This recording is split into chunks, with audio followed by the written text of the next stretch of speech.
This is lesson 1A, finger posture review. Hi, I'm Brad Beaton, and this video presents a review of finger posture that I taught several years ago in the video titled Free First Lesson, Beginning the Bagpipe. No equipment required, learn chanter finger posture. And the link to that video is in the notes below. Let's have a brief review of the basics of finger posture before introducing the notes and the different exercises.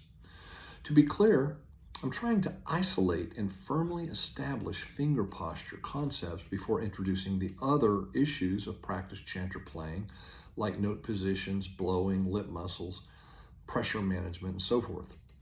First, when you play a full Highland bagpipe, you never support the weight of the bagpipe chanter. The bagpipe chanter is hanging down from the bag, and no finger muscles must be engaged or stressed in any way to support the weight of the bagpipe chanter.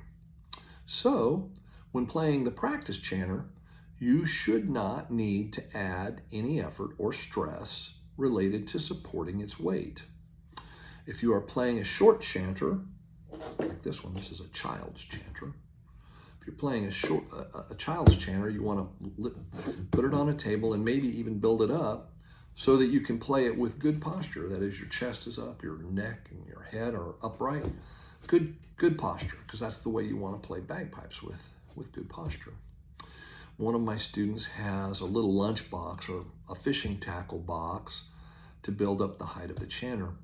The same goes for long chanters, like this one, which should be a little easier to rest on your left knee or something, or maybe you might need to build it up a little bit more and maybe rest it on something laid across your lap with the chanter playing in front of you. That is where your bagpipe chanter will be when you play the bagpipe, holding the bag under your left arm. You'll have the chanter maybe a little bit to the left or maybe right in front of you, but in that area. And you'll want to practice the chanter similarly. The chanter will be slightly on the left or in the middle of you, and you need to be able to tap your foot on the other leg to be your own metronome. Next, you need to start with relaxed fingers. Shake your hands and relax your fingers completely. Just relax them. Then, on your right hand, your low hand on the bagpipe, while still relaxing your hand and fingers as much as possible, take the first pad of your right thumb and stretch it forward and put it between the first pads of the middle and the pointing fingers of the right hand, like this. That should also cause your fingers to straighten out a bit. And when these relaxed fingers rest on a level, straight surface, your fingers will naturally be fairly straight, or at least not very curved at all. Lift your right hand just above your belly button, and that will be a good starting point for low hand finger posture. Now we can set the fingers on the holes of a chanter, if you have one, like that. But if you don't have one, you could use a stirring stick from your kitchen, or you could use a ruler, a 1-foot ruler, or like I did today, you can even go out in your yard and find a straight stick. It's just that simple. Find something. For right now, I think what I'm going to use a 1-foot ruler.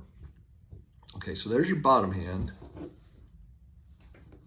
There's your bottom hand.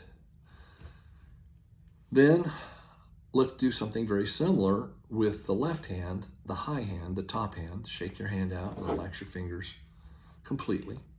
Then on your left hand, while you're still relaxing your fingers and hand as much as possible, take the first pad of your left thumb and stretch it out and put it above the pointer finger. That should also cause your fingers to straighten out a bit. And when these fingers are relaxed and resting on a level surface like this, the fingers will naturally be fairly straight, or at least not very curved at all.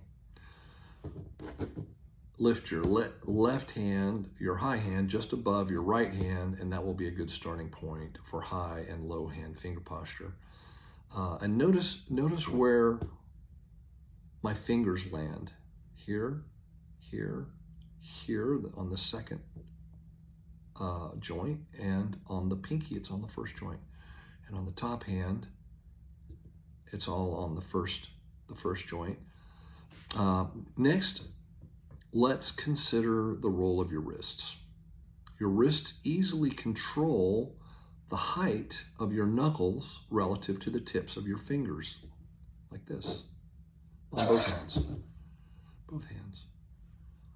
That's what your wrists do. You don't have to use your elbows. It's all just in the wrist. And then also, whether they're up or down, and in the case of the chanter, we want the fingers to be in a slightly downward to create space for your pinky to go up and down like that. So take some time to get comfortable with that. Take a break and come back to this lesson a few times until you have this posture memorized. And these concepts are very familiar and internalized, just relaxed. It doesn't take a lot of pressure to stop air from coming out of a hole on a chanter, on a bagpipe or a practice chanter. They can be very relaxed, and I want to set that in your mind before ever you start blowing and worrying about 4 or 5 things at the same time. Then you'll be ready for the next lesson, which is learning all the 9 notes of the bagpipe and practice chanter. Thank you.